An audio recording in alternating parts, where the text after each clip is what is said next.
Are there many ways to cook lasagna? I'm sure there are. Are there many ways to break the law? I'm sure there are. Are there many ways to communication? I'm sure there are. But today I would not like to bore you with all of those questions. Today I'd like to answer specific questions. Are there many ways to God? And how significant is that question? I'm going to attempt to answer that question from the biblical text and from reason. So let us first quickly open 1 Timothy chapter 4 verse 1. And then we'll read another verse, and then we'll talk a little bit about it. Now, the Spirit speaketh expressly that in the latter times some shall depart from the faith, giving heed to seducing spirits and doctrines of devils. Second verse is John chapter 14 verse 6. I'm sure that this one is very familiar to many people, in which Jesus is talking and he says that I am the way, the truth, and the life. No man cometh unto the Father but by me. Now we immediately, just reading these verses, there's many more, but I wanted to just focus on these two. Immediately what happens is that two things come into mind. One, that there are false doctrines, there are false ideas and false ways of thinking about God and worshiping Him. So there is a false way. And these false ways are so false that they're even thought of as devilish. Second of all, what is being said over here is that then if there are false ideologies, false ideas, and false ways of thinking about God, then there is a right way of thinking of God. And the right way, according to these verses and these scriptures within its specific context, is the Christian way of thinking. It's the Christian theology, it's the Christian religion exclusively which is right in comparison to all the others, whether it be Islam, whether it be Judaism, whether it be Hinduism, whether it be whatever, Jainism, and all other kinds of ideas, theological discourses about God that does not match with the biblical text is false and straight from the mind of the devil. Now that was my quick exposit of two specific portions of scriptures. Now I'd like to reason and provide an answer to the fact that there can't be many ways to God. In fact, there can only be one way to God. And I'd like to discuss this quickly using reason. And as we start, I'd like to begin with a hypothetical. If, right? If God exists, if you as a supernaturalist, meaning that one who believes in the supernatural, in the spiritual realm or the spiritual reality of existence, if you as a supernaturalist believe that there is a God, then as a creator, what we can immediately and commonly observe is that He has a mind. And how we do that is this. You look at the intelligence behind creation. And creation is not an unintelligent occurrence. It's a very intelligent happening, right? And so what you do is immediately, by common understanding and common observation, you can immediately come to the conclusion that this being, the God that exists, has a mind. And so it is communicated by how Christian theologians like to put it, general revelation, is that when I look at the trees and when I look at existence and life and human beings and all of these things, the beauties of creation, I can immediately see that there is a intelligent being behind all of this, right?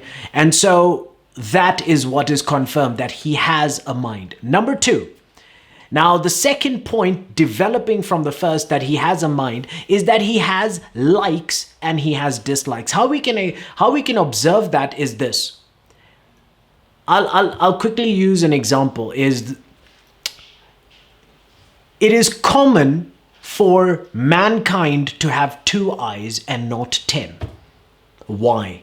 Now the question is why? Why is it that I have 2 eyes? Why is it that I have 2 ears and not 20 ears and not 20 eyes and not 100 fingers? Why there is such a specificity to the creative order? And so what happens immediately is that the mind, remember first point is that creation tells us that there is a mind behind creation.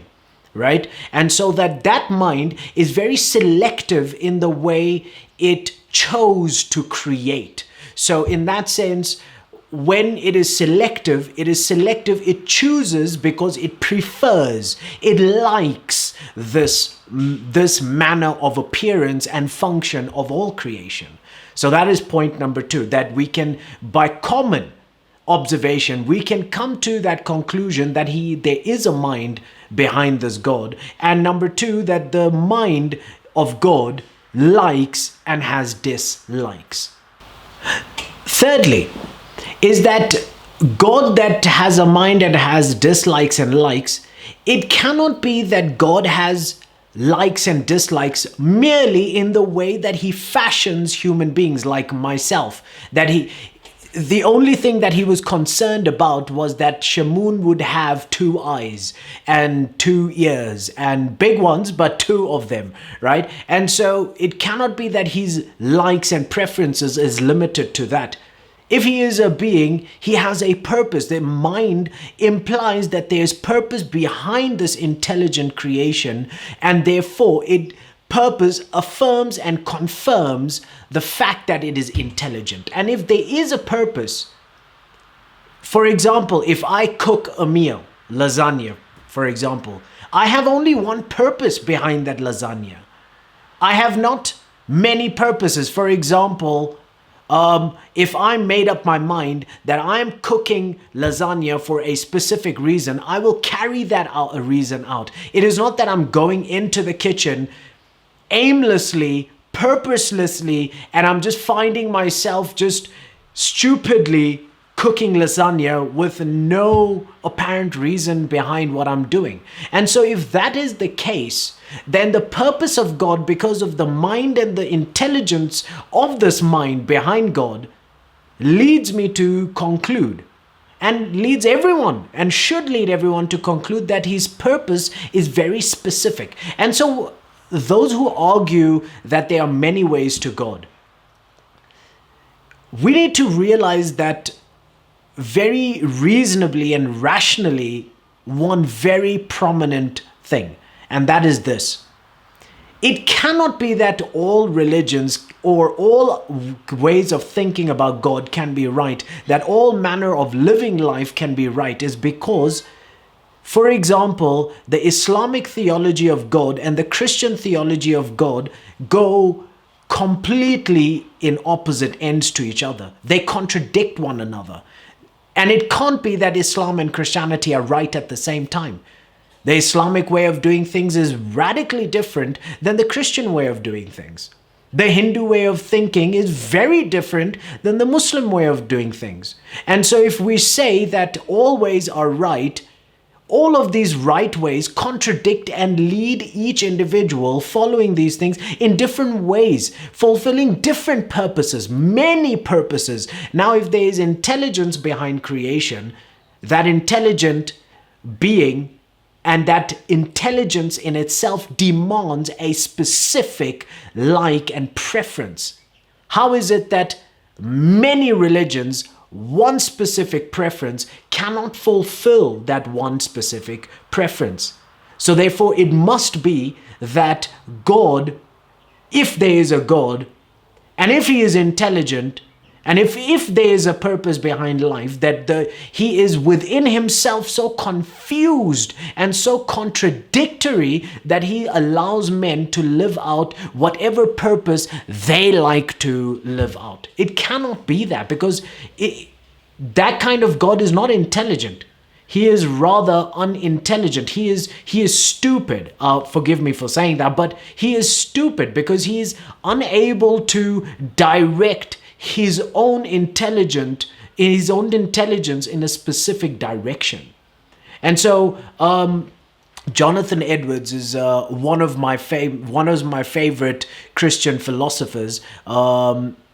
His idea in one of his miscellanies, entry 128, he makes a comment on the Christian religion, and he speaks about the fact that if God exists, and if he exists intelligently, then he needs to communicate his intelligent plan and purpose. He needs to do that, because that is the only way in which we can accomplish what he is intelligently purposed for creation. If not, that means the God that exists is an unintelligent being, and therefore, at worst, worthy of our scorn and equal to all mankind, and even perhaps even lower than